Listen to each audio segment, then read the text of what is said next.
Merci, t'es gentil. Pour me trouver la saveur. Du chocolat.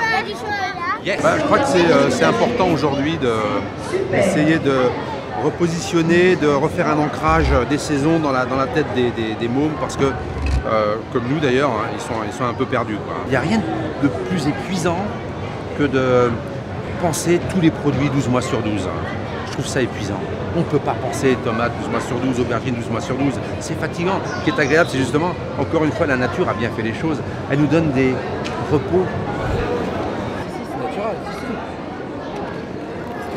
On a une cuisine qui est simple, justement où la main n'est pas trop présente, hein, une cuisine très épurée, où on fait parfois que 2 ou 3 gestes.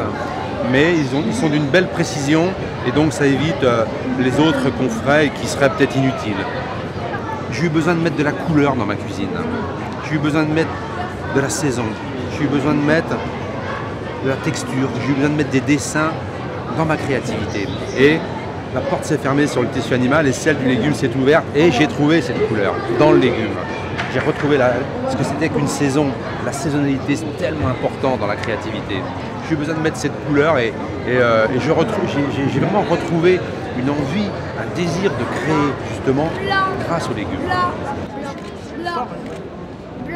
Blanc. Oui, effectivement, donc il y a des carottes blanches, des carottes oranges, des carottes jaunes et des carottes... On a aujourd'hui 3 potagers avec des natures de sol différentes, hein, puisqu'on a des alluvions dans la Manche, on a du sable dans la Sarthe et de l'argile dans l'Eure.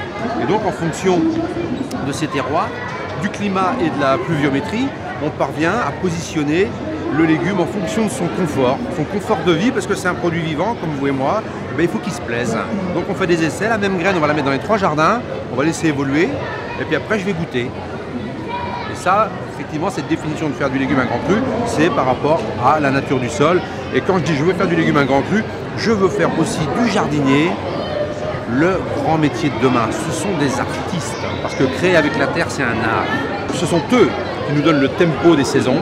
Ce sont eux qui nous disent, voilà, les tomates vont commencer dans 10 jours, par contre, les petits pois, dans 5 jours, c'est terminé. Vous voyez, c'est eux qui nous donnent des informations, parce que on est tributaire de la météo. Hein, je trouve ça assez intéressant, justement, d'avoir un appel comme ça d'un autre artisan, parce que nous, ça nous donne un véritable rythme. On s'aperçoit d'une chose, c'est que quand vous respectez les saisons, dans l'assiette, dans la casserole, vous ne faites pas d'erreur. Ça va commencer à déraper si vous mettez l'été avec l'hiver dans la casserole. Si vous jouez saison là, tout ce que vous avez derrière vous là, ça fonctionne parfaitement. Après, il faut trouver peut-être le bon tempo et encore. Mais si vous faites un mélange dans une casserole de tout ça, ça sera exceptionnel. Par contre, allez me glisser une tomate là-dedans, ça va déraper tout de suite. Mathilde, regarde.